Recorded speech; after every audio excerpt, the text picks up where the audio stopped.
ब्रह्मांड के सभी मन भ्रमित करने वाले विरोधाभासों का अनुभव। दादा विरोधाभास। यदि आपके पास टाइम मशीन होती और आप अपने दादाजी की युवावस्था में वापस जाते तो उनके अचानक घबराने से दुर्घटना में उनकी मृत्यु हो जाती। इसका मतलब है कि आपका अस्तित्व नहीं रहेगा। यदि आप मौजूद नहीं हैं तो आपके दादाजी को कुछ नहीं होगा, लेकिन समय रेखा के अनुसार आप फिर भी जन्म लेंगे और अपने दादाजी को दुर्घटना का शिकार बनाएंगे। यह चक्र दोहराया जाता है। प्रश्न, क्या आपका अस्तित्व है? वैज्ञानिक अनुमान, हम जो भी निर्णय लेते हैं शायद वे एक अलग ब्रह्मांड का निर्माण करेंगे।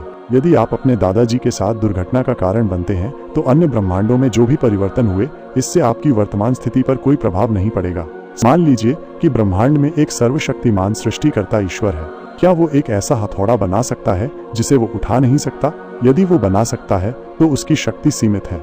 यदि वो नहीं बना सकता तो वो सर्वशक्तिमान नहीं है। यह विरोधाभास ईश्वर की सर्वशक्तिमत्ता की अवधारणा को चुनौती देता है।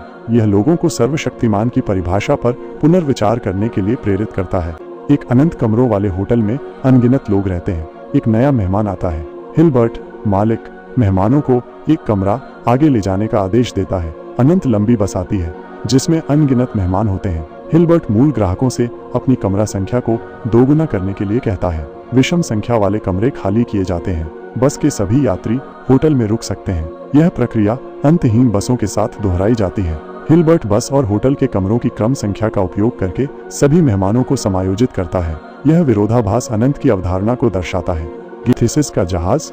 मान लीजिए कि आप एक बड़ा जहाज समुद्री यात्रा पर चला रहे हैं। आप समुद्री डाकुओं के एक गिरोह से मिलते हैं। आप और समुद्री डाकू बंदूक की लड़ाई शुरू करते हैं। जीवन मरण के संघर्ष के बाद यद्यपि आपका जहाज बच जाता है लेकिन वो टुकड़ों में भी टूट जाता है। आप केवल क्षतिग्रस्त भागों को बदल सकते हैं। सभी मरम्मत और प्रतिस्थापन किए जाते हैं। जैसे ही हम नौकायन जारी रखते हैं जहाज के अन्य भाग भी एक एक करके नुकसान झेलने लगते हैं। जहाज के सभी भागों को बदलने के बाद क्या ये अभी भी वही जहाज है, या बल्कि यदि हम मूल जहाज लेते हैं, सभी पुराने भागों को हटा देते हैं और उन सभी को वापस एक साथ रखते हैं, तो इन दो जहाजों में से असली बड़ा जहाज कौन सा है?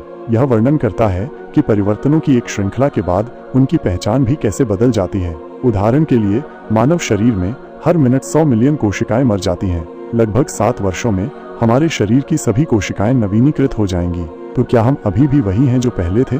इस विरोधाभास का समाधान, देखें कि क्या जहाज का कार्य बदल गया है। यदि यह पुराने जहाज की तरह ही काम करता है तो वे सभी एक ही जहाज हैं। जुड़वा यांग मो। मान लीजिए कि आपके जुड़वा भाई हैं। आप उनमें से एक को एक अंतरिक्ष यान में बैठाते हैं जो अंतरतारकीय यात्रा के लिए प्रकाश की गति के करीब पहुंच रहा है और आपका भाई पृथ्वी पर रहता है। जब आप पृथ्वी पर लौटते हैं तो आप पाते हैं कि आपका भाई बहुत बूढ़ा हो गया है।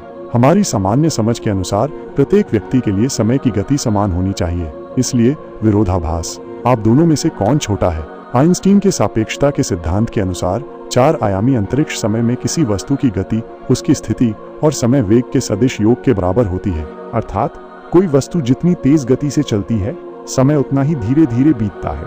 जब अंतरिक्ष यान उड़ान भरता है तो वो और पृथ्वी एक साथ भविष्य की ओर बढ़ते हैं। जैसे ही अंतरिक्ष यान धीरे धीरे प्रकाश की गति के करीब पहुंचता है, समय और स्थान में उसका प्रक्षेप वक्र धीरे धीरे पृथ्वी की कक्षा से विचलित हो जाता है। पृथ्वी और अंतरिक्ष यान की समय रेखाएं अब सुसंगत नहीं रहेंगी। जब आप पृथ्वी पर लौटते हैं तो आप पाते हैं कि अंतरिक्ष यान पर घड़ी पृथ्वी पर मौजूद घड़ी से बहुत धीमी है। सापेक्षता ने समय और स्थान की हमारी समझ को बदल दिया है और वैज्ञानिकों ने प्रयोगों के माध्यम से इसे साबित कर दिया है।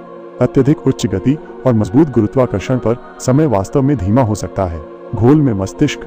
मान लीजिए कि एक दुष्ट वैज्ञानिक आपके मस्तिष्क को आपके शरीर से निकालता है, बुनियादी जीवन विशेषताओं को बनाए रखने के लिए एक पोषक घोल वाले कंटेनर में रखता है और मस्तिष्क में इलेक्ट्रोड डालता है जो एक सुपर कंप्यूटर से जुड़ा होता है। ये कंप्यूटर पूर्व निर्धारित प्रक्रियाओं का पालन करेगा, तंत्रिका अंत के माध्यम से आपके मस्तिष्क को संवेदी संकेत भेजेगा और स्मृति विकल्पों के रूप में दैनिक जीवन स्थितियों में प्रवेश करेगा, जिससे आपको गलती से यह सोचने पर मजबूर किया जाएगा कि इस दुनिया में आप जो कुछ भी महसूस करते हैं वह वास्तविक है। आप ये कैसे निर्धारित करते हैं कि आप एक कंप्यूटर प्रोग्राम में नहीं रहते हैं? कल्पना कीजिए कि एक पागल ने 5 निर्दोष लोगों को एक ट्रैक पर बांध दिया है और एक अनियंत्रित ट्राम उनकी ओर आ रही है। आपको बस इसके बगल में लगे लीवर को हिलाना है। ये ट्रेन का मार्ग बदल सकता है जिससे इन 5 लोगों को बचाया जा सकता है, लेकिन दुर्भाग्य से एक व्यक्ति दूसरे ट्रैक पर भी बंधा हुआ है। क्या आप फिर भी पुल रॉड को हटाना चाहेंगे? सामान्य तौर पर अधिकांश लोगों की प्रवृत्ति 5 लोगों को बचाने का विकल्प चुनने की होगी, क्योंकि 5 जीवन निश्चित रूप से एक जीवन से अधिक महत्वपूर्ण है। इसलिए हम नुकसान को सर्वोत्तम विकल्प के रूप में कम करते हैं। और यह विशिष्ट उपयोगितावाद है, एक ही समय में अधिकांश लोगों को अधिकतम लाभ प्रदान करना। आलोचकों का मानना है कि जीवन की तुलना नहीं की जा सकती। एक बार जब आप लीवर को हिलाते हैं तो आप अनैतिकता के सहयोगी बन जाते हैं और एक और ट्रैक प्रदान करने के लिए आप एक व्यक्ति की मृत्यु की जिम्मेदारी लेते हैं। यदि आप कठिनाई को बढ़ाते हैं तो एक पारिवारिक तत्व जोड़ते हैं। आपके पास अभी भी एक विकल्प है, कौन सा ट्रैक सही है, लेकिन दूसरे ट्रैक पर जो व्यक्ति है वो आपका रिश्तेदार या प्रेमी है, तो आप इस बार कैसे चुनेंगे?